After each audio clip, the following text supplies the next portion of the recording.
Hello everybody.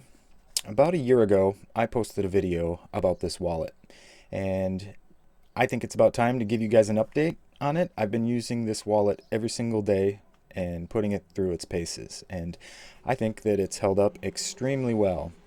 As you can see, the seams here are in absolutely perfect condition. There are a few scratches on it, which I think adds to the character of the wallet, a little patina. And I'm very happy with how it's holding up. On the inside, there's absolutely no problems. I hold my coin card, a couple cards here, three debit cards. I have some cash and some receipts and stuff. And I'm just really happy with how this wallet is holding up. All the seams are good, and yeah, I'm just overall very happy with this. So right now I charge 75 euros for this wallet, and I know a lot of people are gonna be like, $75 or 75 euros for a 3D printed wallet, wow. But today I'm going to show you guys how I make this, and I'm also going to release the files, so anyone with a 3D printer and a little patience will be able to print this thing. And as I show you guys how to make it, it's somewhat to justify the price, because this thing is not super simple to make and takes quite a bit of time. So if you have some patience and a 3D printer, you'll be able to print this yourself. So without further ado, let's get to it. So the first thing that I would recommend is drying your filament. Having it around at least below 40% is probably the best. Up above 50%, you start getting stringing, and the finish does not look as good. And the filament that I am using right now is just this Overture TPU. So for this print, I am using my trusty old Ender 3 printer. Now, I did make a couple modifications to this printer specifically for printing this wallet. One was upgrading the Z height leveling to this any kind of leveler that's not this little switch like this one here. It was just not accurate enough to get the precise Z height that I needed. Also, I had to replace the roller wheels, all of them, because if there's any bumps in these wheels whatsoever, it will show up on the wallet. Also, I made this bearing spool holder, so the filament can easily be pulled in, and if it has a hard time pulling the filament in, it will show up on the wallet. I removed the springs and I added the silicone things to really lock the bed into place. And that is about it for the upgrades I did. Now, so I do have a Bamboo A1 Mini, and I also have a Bamboo A1. And I've converted most of my 3D prints to work with the Bamboo because they're just so much faster and more accurate than the Ender 3. However, the Bamboo Studio, it does not work well for the wallet. I would love to print this wallet on the Bamboo, but I just cannot get it to work. The first thing you want to do when preparing is clean the bed. It has to be absolutely clean, or else the TPU will not stick to this surface. Now, I'm using this bed with, I'm not sure what you call it, but whatever surface you have is going to be the texture of the inside of your wallet here. It's going to be like that. Now, you are going to want to get yourself some of these really nice thin tweezers here. They are absolutely necessary, and it's mostly for grabbing these little strings, because if they end up on your part, they will ruin the wallet. We're going to lay down 2 layers, and then we're going to insert the RFID-blocking Faraday fabric, and then print 2 layers on top of that. When you first start it, you definitely have to babysit it to make sure everything's perfect when it gets started. And looks like we're good. I'm gonna grab these strings out of the way here. Now, oh, well, it looks like it's messed up. Okay, here we're gonna try again. Gotta get all this crap off there. It's not working at all. Oh God, that's horrible. Okay, so finally, after many attempts, I got this printing. Now it's time for us to cut the Faraday fabric to size. This is the Faraday fabric that I use. It came folded, which I really wish that it was not folded, because these creases I cannot use. I cannot use anywhere where there's creases. It will show up in the surface of the wallet. Now this particular Faraday fabric is Titan RF. It's a little more expensive, but it was the first one I bought, so that's what I use. Yeah, like right here, I can't use that little 3D printed template. Yeah, right here should be good. Just take a razor, cut it out just like this.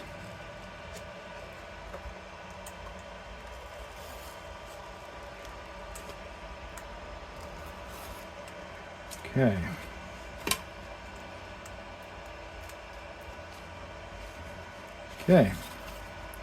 Okay, just checking up on the print, and it looks pretty good to me so far. The print just paused. I have this old school iron that it just has a nice flat bottom. I burn my fingers on it right here all the time. It's not good. I have it set to laine, which this is in French, so it's wool. I'm not sure what that temperature is, but I found that's a good temperature. You want it to melt it, but you don't want it to melt it completely. Get it perfectly centered on there. Right now my bed is set to 60 degrees, and drag it across there. You want to work quick because you don't want it to melt the whole thing. You don't want any creases in there, but it must stick, or else when it prints the next layer, it grabs and messes it up. Okay. When you start the print, pull the filament back a little bit. It will stop the oozing coming from the nozzle. However, when it starts printing and you have already pulled it back, it's not going to print when it wants to print. So you have to manually push it in there. Clean the nozzle tip off. And it starts. And I start pushing, and there it goes. Now over here, okay, I've got this printing speed set to 50% automatically in the file, so that's good. It looks good to me. We'll check back up on it in a little bit. Okay, so it looks like it's doing good. Now this is one reason why it's good to babysit the printers, because you can go in here and pull off things like that that's going to affect the print later. So it's started the ironing process, and my file automatically lowers the Z height by 0.06 just to really get in there. It looks like the ironing process with this filament is creating a matte finish, and I'm not sure how I feel about that. I guess we'll see it more closely when it comes off. Okay, so this is the reason why it's matte. This TPU here is the Overture TPU. It's definitely got a much more matte finish to it, and in comparison, other generic TPUs are usually glossy like this. This happens to be the Bamboo TPU High Flow. Okay, we're just finishing up here. It looks pretty dang good. I kind of like the matte finish. And there it is. Another important thing is if you don't edit your print, it stops right over the print right there and will ooze out all the stuff over your print and completely ruin it. So you have to edit the G code so it moves over as soon as it's done printing. But I think that looks pretty dang good. And now the best part. Oh yeah.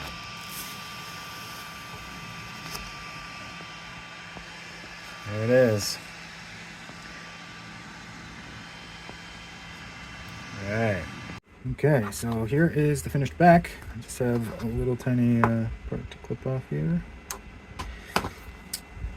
And now I think it's time for us to move on to the pockets and the pocket blockers. So I have to print 2 pockets, and I decided I'm going to use the same Overture TPU with that matte finish. So it's starting. The pockets are pretty much the easiest, and as long as you get it started well, you just kind of let it go. Get all that crap off of there.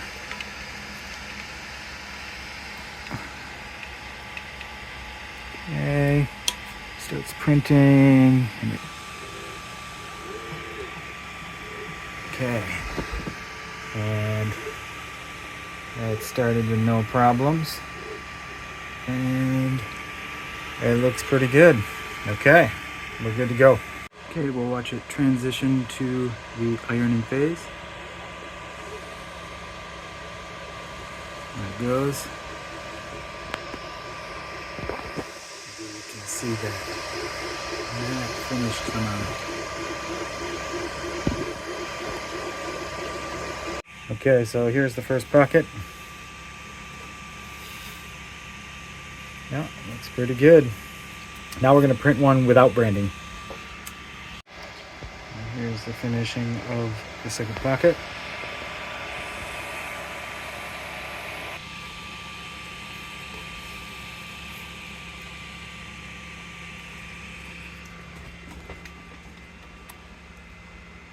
Now we have 2 more, the 2 pocket blockers, which are 1 layer thick. Okay, now there is a finished pocket blocker. It is literally just 1 layer, and you have to kind of be careful taking this off because it is thin, and if you just pull on it pretty hard, it you can kind of warp it. So it's the best if you just kind of grab the corner and really just peel it slowly.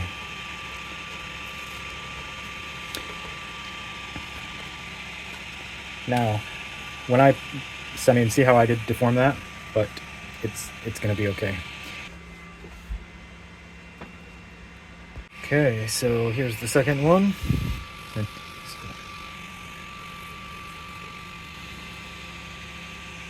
it is. Okay, now I have all the pockets to make a wallet. So next we are going to print the base, and this is a pretty straightforward process. You just basically print this file directly on the build plate, nothing special. And then you move on to the other steps. And I'd just like to take a second to kind of explain this before we get started. So as we move on to the pocket lock, which is this second step, we lay the pocket in, and then it prints over top of the pocket and locks it in on the corners. Now, this file has the base included in it as well. And once you slice it in Cura, then you have to go into the G code and remove the previous layers to just get the top layer that we want. And I did this for a couple of reasons. One is if in Cura I just took this single layer and dragged it into Cura, it's going to want to lay it down on the bed, and aligning it is a nightmare. Also, there's another reason. If I want to change the print style, if I want a specific layer to have only 1 wall, I can do that now. Once I add the pocket and print the pocket lock, then I lay in the pocket blocker, which fits right in here in this little space. The pocket only comes up to here, and then the pocket blocker is 1 layer thick and it fits right in there. And then in this step it prints over top of everything, and then the next step it prints this ridge, and then the next step after that it prints this ridge. Then you lay the back in, and then finally you print the final ridge here, and then the final ridge here. So here are all the files that you need to print this wallet, and I'm going to give you an example of how I do this with the pocket lock. So we're going to open this with the Kira.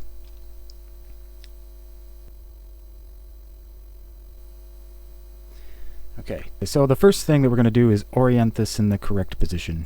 So let's rotate this by 90, so it's like that, and then I move it a specific distance. I found that -64 works pretty good. You want to always use this exact same measurement, so when you print the next step you can just line it up -64 or whatever you choose, and it's always going to be aligned. So let's slice this. So you're going to want to make sure that your travel lines are on so you can see where that head is moving. Also, combing mode is very important on this to make sure that the travels don't go through the space like this, because that can really mess things up. You can play with the modes. Sometimes combing all is better, and sometimes not on outer surface is best. But you also have to remember that these travels may not be on the layers that you're worried about. You're going to want the layer height to be 0.2 because this whole thing is designed over a 0.2 layer height. The walls, I have the line count set to 0 for these because I want the zigzag in these little spots. I want it to go back and forth. Say, I mean, if you had 3, well, it's not going to zigzag, and I want that zigzag to come all the way across. So for this specific one, I have my wall line count set to 0. So you've got it all set. Let's go ahead and save it as a G-code file. So what I like to use when editing G-code is this software I created called G-coder. It's just easy for me, but my software is not perfect, so when editing G-code you have to be extremely careful. If you change the wrong things, it will damage your printer, so you have to use extreme caution when editing your G-code. So if we open the pocket lock here, the first thing we should do is get rid of all of the other layers that we don't need. So if we go up here to layer in Kira and we search through these layers, we can see that there's 4 layers, and 3 is the last one. This is the only layer that we care about, layer 3. Now before we delete the other layers, we got to look up here at the Z height change. It changes to Z.8 right before, so this is our Z height which we must start at. So I'm just gonna for now grab it and pop it in there so we don't lose it, and then from here we grab everything from above layer 3, go all the way to the beginning here and find layer 0, select that and delete that out of there. So we can change this to 1, and oh, this is layer 0. Okay, now we can see that this layer is at the correct height, but we have some issues here at the beginning. For this step we don't want this priming line here, so the priming line is here. Draw the second line, we just delete that out of here, and also this out of here. Okay, and now that priming line is gone. Now the only problem is this travel here, it travels directly over there, and that's not ideal. So what we can do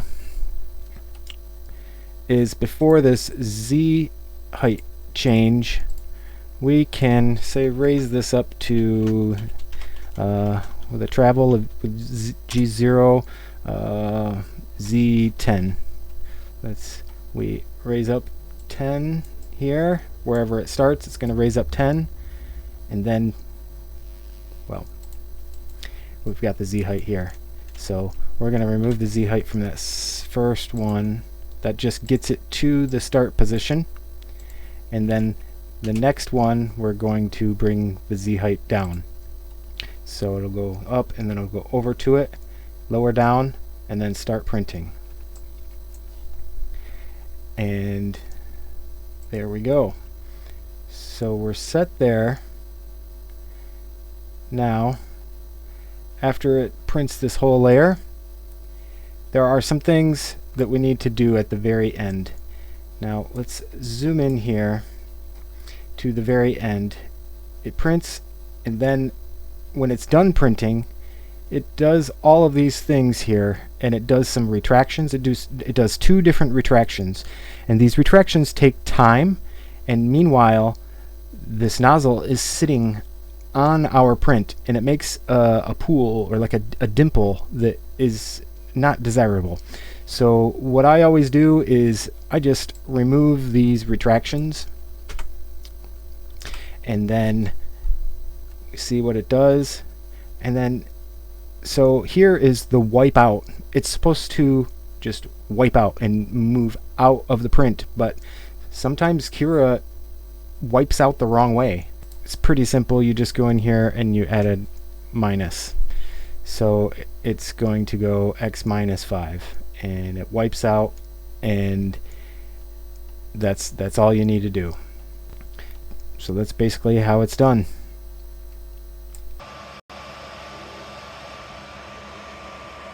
Pull this little string off. So far so good, no stringing. Now we just wait for step 2 when we put the pockets in. Here is the first step of the base. Basically it's just an outline for us to put these pockets perfectly in here. Like that. Okay, I've got my soldering iron. Get it perfectly lined up. And just kind of barely tap the sides. Be careful not to go too deep, because it will leave marks. Just tack it right into place there.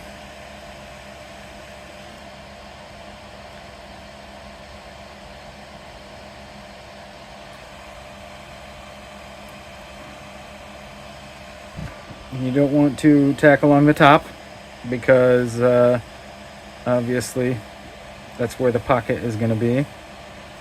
Nice and tight. It's not going to move anywhere. We're going to do the far side. Tack it in place.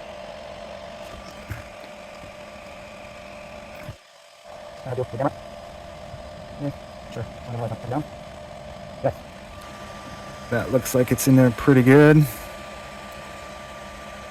Now next we're going to print the pocket lock, and it's going to print right across the edge here, all the way around here. It's going to fill in all these areas and lock that pocket right in place. Okay, so it has just finished the pocket lock, which it locked the pockets in place. And now we are going to do the most critical part and put the pocket blocker in there. We lay the pocket blocker over top of the pocket. Both these little tiny things here. We lay it over top of the pocket, and we got to make sure that it covers the top here. This is the most important part. It has to be almost a little bit over top of it, or else the pocket will be locked and the wallet will be trash. There can't be any waves in it. It has to be completely flat. So try not to pull on it and create a stretch on it.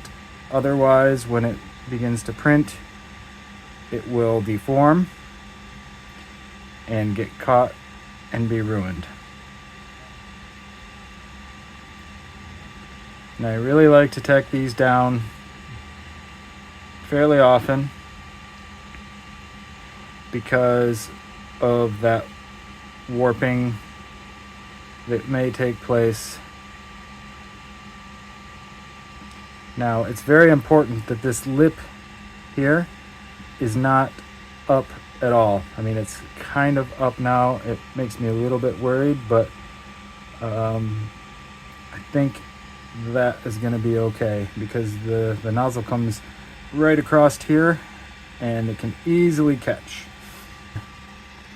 Let's move to the next one. Put it in place. And mostly make sure it's covering the pocket here. So take these in. We're trying to get a switch so it's not bumping up there at all. That's okay. It's that way. Okay. I think that's pretty good. Some share. Yep. Okay, now we're gonna do the topper and the ridges. This print covers the entire thing over the pocket blockers, over all of this, and then it puts the beginning ridges here and here afterwards to hold the wallet back.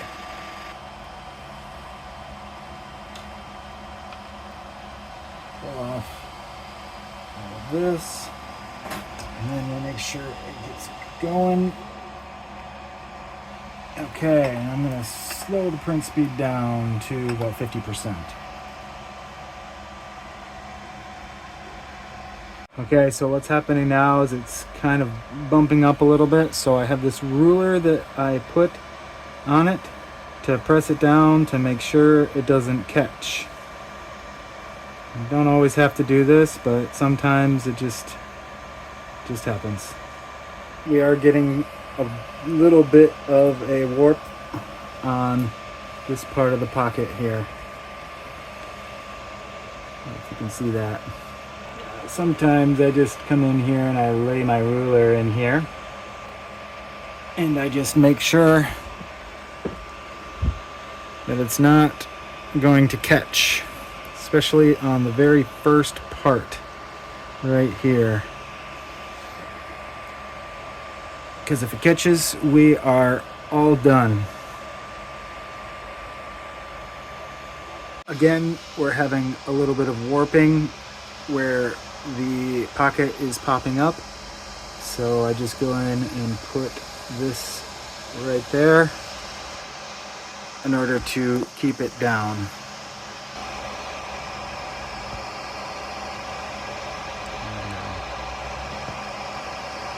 Pretty safe to say I can leave this print and go do some other things for an hour 30. Okay, so it's printing the first ridge up here, and this is kind of important because there's also going to be a ridge right here, and I had to split this into basically 3 parts. The topper, which was the 2 layers on top of everything, and then the second one was this ridge here. If it were printing normally, it would print 1 layer here, and then 1 layer over here, and then 1 layer over there, and 1 layer over here, but that leaves strings between the 2. So I basically took the 3 files that I had and split them and spliced them into this one G-code file. So it prints this side and then prints this side. Now this is how it transitions to the other. I just have it printing.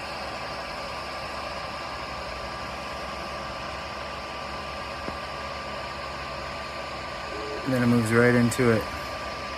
Okay, so the topper and the 2 ridges are done, and now it is time to put the wallet back in.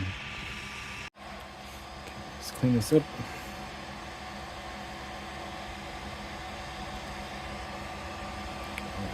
You just lay it in here. Okay, so set it to 250, and we're just going to tack this corner in here, top here, one in the middle, one in the middle here. Right here is the most critical joint in the wallet, so I like to really get this melted good.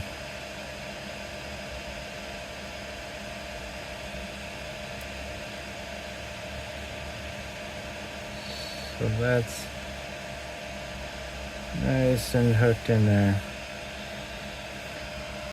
Okay, the bed is at 60, and now the temperature of the nozzle is 235 because I really want good adhesion here.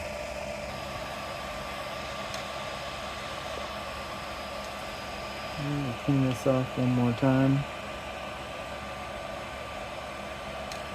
Now, 2 more times. And then I get up here, get ready, push, and it's going. There we go. So I have it go really slow.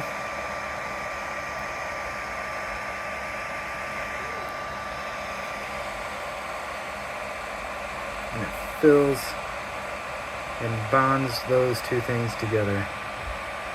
It's completely ready to go on that side. Now we just have this side. Now what we have to do is flip it up like this and then put it into place. Okay, it is complete. Both ridges are printed and it's ready to go. And this is my favorite part.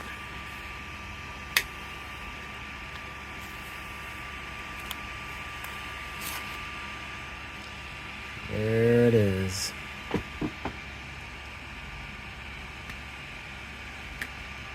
Make sure the pockets are good. This looks good. Looks good. Yeah.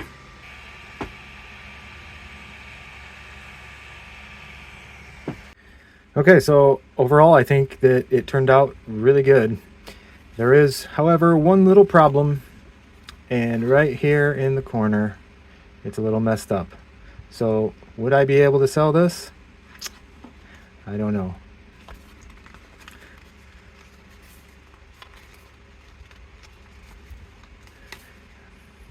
And now we have a final step. It's time to sand the edges of this because I don't like the way that looks. So I use my cheap sander here, and there we go.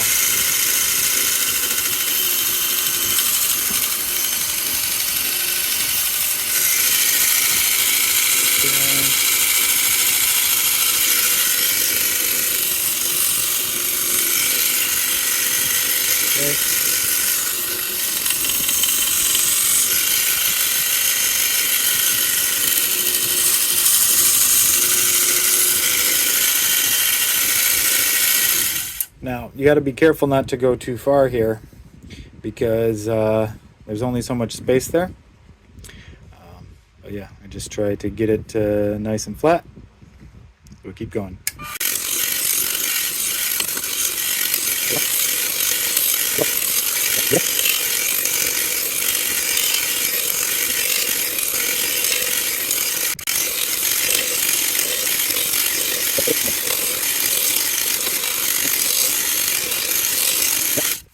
So, there's one side, there's the other side, and now we'll go to the other side.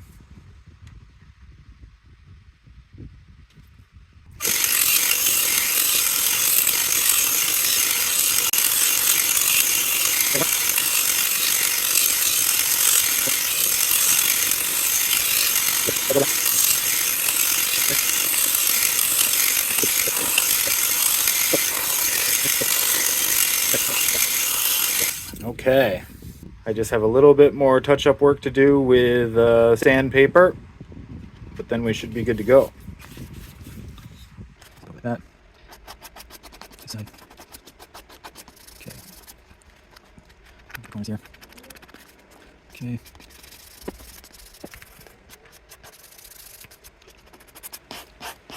Yeah, this stuff does not sand very easily. The TPU.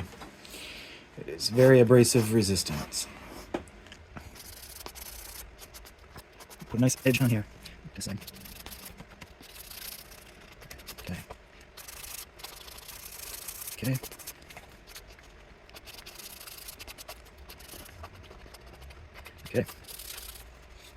Good.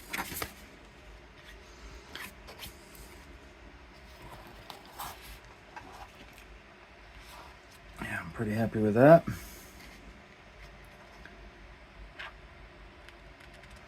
Okay. So I hope this video has shown you guys enough in order to be able to make this wallet on your own. If you have any questions, please leave them in the comments. This exact wallet will be for sale on my Etsy store, so if you want to pick that up, it'll be there. And I know this video is pretty long, but for those of you who made it this far, I thank you very much, and I will catch you guys in the next one.